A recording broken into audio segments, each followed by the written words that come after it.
Yo guys, what's up? As here once again with an Exos Heroes video. Since we got a patch which addresses an issue in PvP, this will be a PvP guide. Let's talk about it.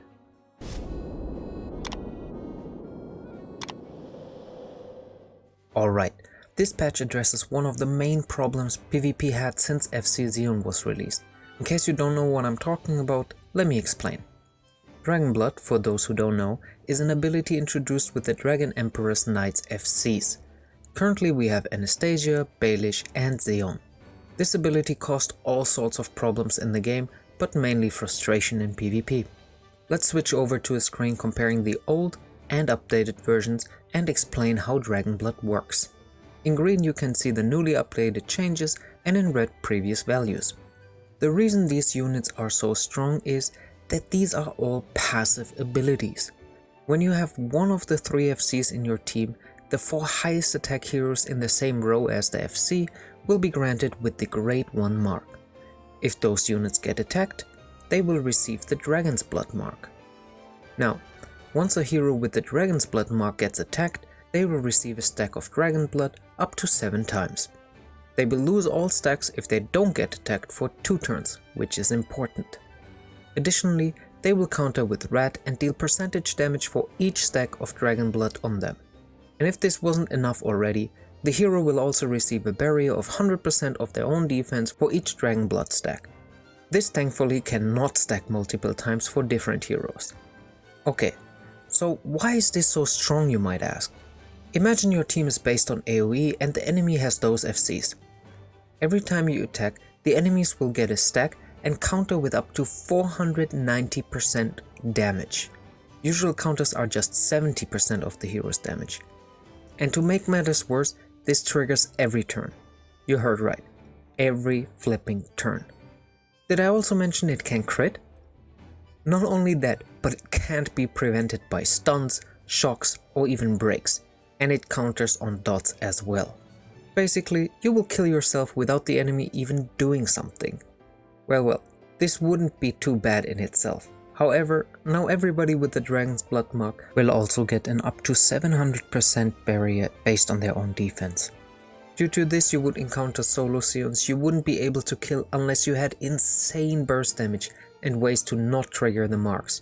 I had a fight against a team with Ignite Anastasia yesterday, and while I wiped the other team in the first 20 turns, I couldn't kill this Anastasia. My team only had one unit who could skip an attack by healing, and after running the battle for 5 minutes, Anastasia even managed to kill her. At that point, I just gave up because I couldn't win the fight anymore, which is frustrating. So what does this new change bring with it? Firstly, you can only trigger the Grade 1 mark once per turn. Before it counted for each ally hit. Additionally, your own Wrath can't trigger it anymore. Pretty good change in my opinion. Next, the Wrath counter now deals 50% damage instead of 70% per stack. This reduces it to a maximum of 350%, which is huge. I don't know if this is the change we need and if it will shake things up, but it's definitely a step into the correct direction. As I was recording one of my matches, which you have seen in the background, to see the new changes, the damage definitely has been nerfed. But as you can see here, the Wrath still triggered a counter Wrath. I'm not sure if this is a bug or if I'm just seeing things. Anyways. At the end of this video, I will lay out some counters for Dragon Blood, so keep watching. And speaking about watching, thanks for checking out another of my videos. Hit the like button if you haven't subscribed as well for more content. Now let's get into the PvP guide. In Exos Heroes we have 2 forms of PvP, the Zebenstunier and the Coliseum. Let's start off with the Zebenstunier. You can enter it via the challenges button on the world screen. In the background you will see my first daily fight. In daily fights, you can select the user you want to face. While I could have selected the weakest opponent, which is the correct choice in my opinion, I selected a stronger one to make this a little bit more interesting. Hopefully the video is not too choppy. I will try out to record from the emulator directly in the Colloseum and see if this will improve things. For the Zebenstunier you can form your own team and participate in one-on-one battles against users you are matched with. Besides your first daily match, you won't be able to select your opponent or see their Guardian Stones. This is very important to prevent boosting and is in my opinion the correct way to implement PvP. You heard it other games. Let's start with the basics. Your passes recharge every hour up to 5. Once you reach 5, the recharge is paused. Your first match will always be a daily match, costing 5 passes to enter. The tier you're in is based on your PvP score. There are tiers ranking from amateur up to legend, with the top 3, top 2 and top 1 above that.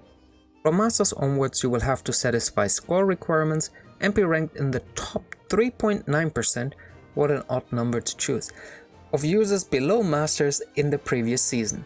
This will also be the first tier you can lose points and get demoted. Before that you will only gain points. Win streaks will grant additional points.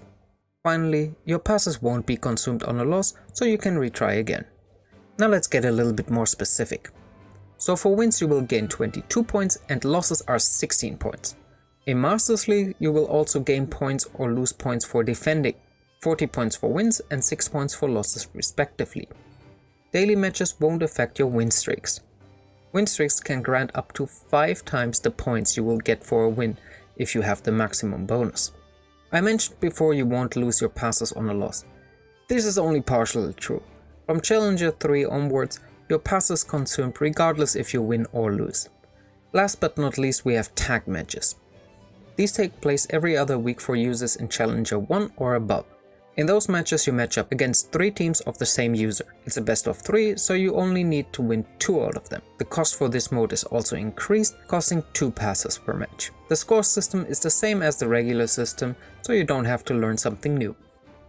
Regardless if PvP is your thing or not, in this game PvP will reward you with a ton of zest, so you should always aim for the highest position you can, even if it's just using your 5 daily matches.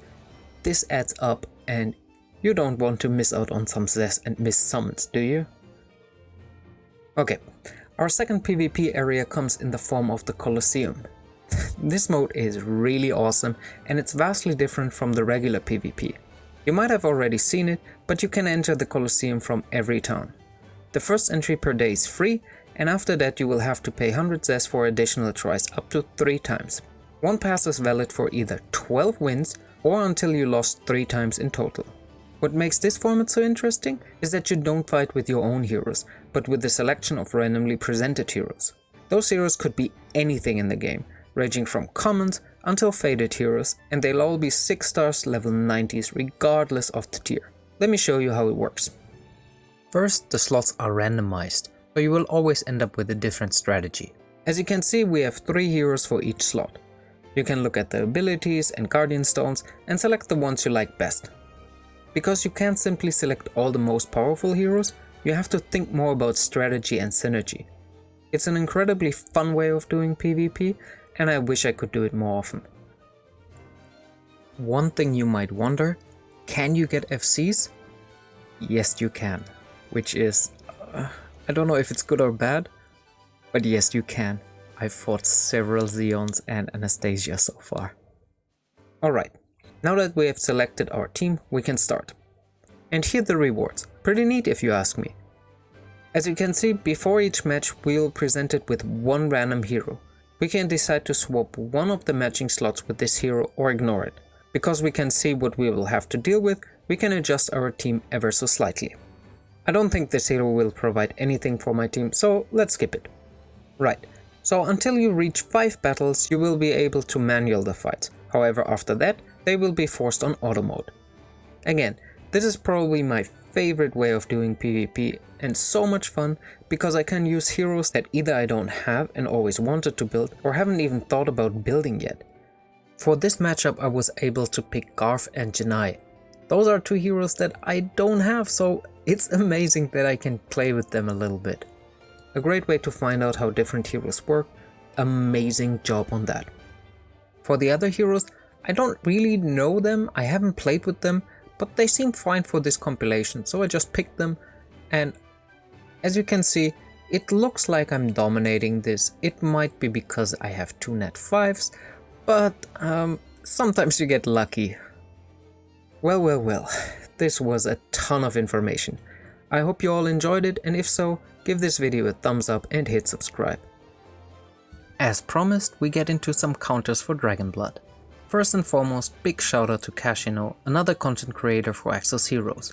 I don't know if he was the first one to find it out, but his video was the first I've seen with this method. video link below in the description. So what he found out is that blind counts towards wrath. Wrath is categorized as an attack, and blind will make all attacks miss during its effect. There aren't many heroes in the game with this ability. The one he showed was Greasel, the lovely lady on the screen right now. The second one is actually one-shotting the enemy. Characters like Rudley and Baraka can do it with their insane multipliers. Next up, we come to reducing the defense. There are multiple characters who do it, but possibly the best are the Banger FCs. They reduce the target's defense by 1000 with their Hard Strike level 2. And lastly, bring a couple of champions that buff or heal without attacking the opponents.